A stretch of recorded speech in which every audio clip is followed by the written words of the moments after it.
नमस्ते दोस्तों, आज हम डिस्कस करेंगे para 3 clause 1 property plant equipment जो ऑडिटर के रिपोर्टिंग रिक्वायरमेंट कवर करता है। ये टॉपिक एग्ज़ाम के लिए बहुत ही इम्पोर्टेंट है। चलिए स्टेप बाय स्टेप समझते हैं एग्जाम्पल के साथ। सबसे पहला पॉइंट है adequacy of record. Auditor check करता है कि कंपनी प्रॉपर रिकॉर्ड मेंटेन कर रही है या नहीं। इन रिकॉर्ड्स में पीपीई की क्वांटिटेटिव डिटेल्स और सिचुएशन होनी चाहिए और इंटेंजिबल एसेट्स के रिकॉर्ड्स भी प्रॉपर्ली मेंटेन होने चाहिए। एग्जांपल, अगर एक कंपनी के पास 50 कंप्यूटर हैं और 2 फैक्ट्रीज बिल्डिंग है तो रिकॉर्ड्स में क्लियरली लिखा होना चाहिए कि कितने कंप्यूटर हैं, कहाँ प्लेस हैं और फैक्ट्री का एड्रेस क्या है। दूसरा point physical verification. Auditor check करता है कि मैनेजमेंट ने पीपीई की फिजिकल वेरिफिकेशन रीजनेबल इंटरवल्स पर की है या नहीं।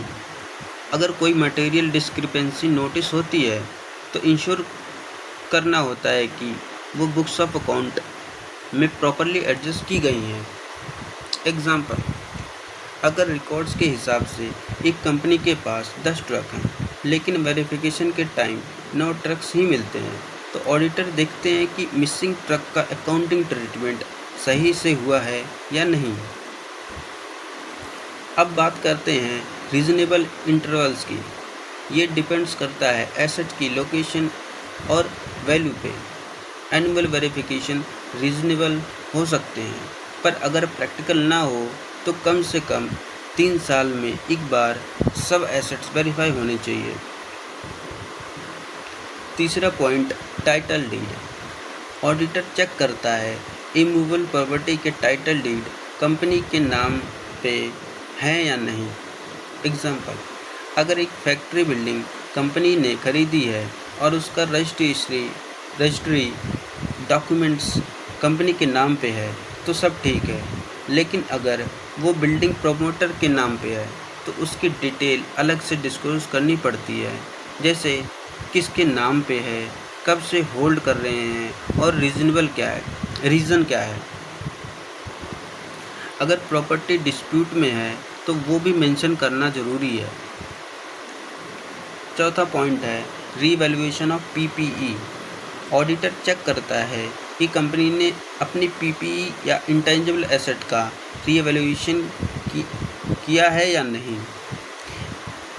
अगर किया है तो वो रजिस्टर वैल्यूअर के थ्रू ही होना चाहिए और अगर रीवैल्यूएशन के बाद चेंज 10% या उससे ज़्यादा हो net carrying value of each class of PPE या इंटेंजिबल एसेट पर तो उसका अमाउंट स्पेसिफाई करना पड़ता है। एग्जाम्पल, अगर एक कंपनी के प्लांट एंड मशीनरी की बुक वैल्यू 50 लाख है और रीवैल्यूएशन के बाद उसकी वैल्यू 60 लाख हो जाती है तो ये 20% का चेंज है। इस केस में ऑडिटर को ये अमाउंट स्पेसिफाई करना होगा। आखिरी पॉइंट है बेनामी प्रॉपर्टी।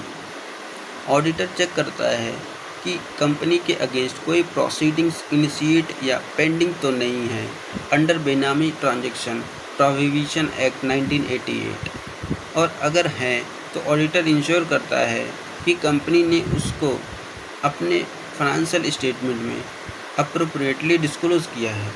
एग्जाम्पल, अगर एक कंपनी की प्रॉपर्टी को सीक्रेटली प्रमोटर्स के नाम पे होल्ड कर रही है और उस पर बेनामी प्रोसीडिंग चल रही है तो ऑडिटर को वेरीफाई करना होगा कि इस मैटर को फाइनेंशियल स्टेटमेंट में डिस्क्लोज किया गया है।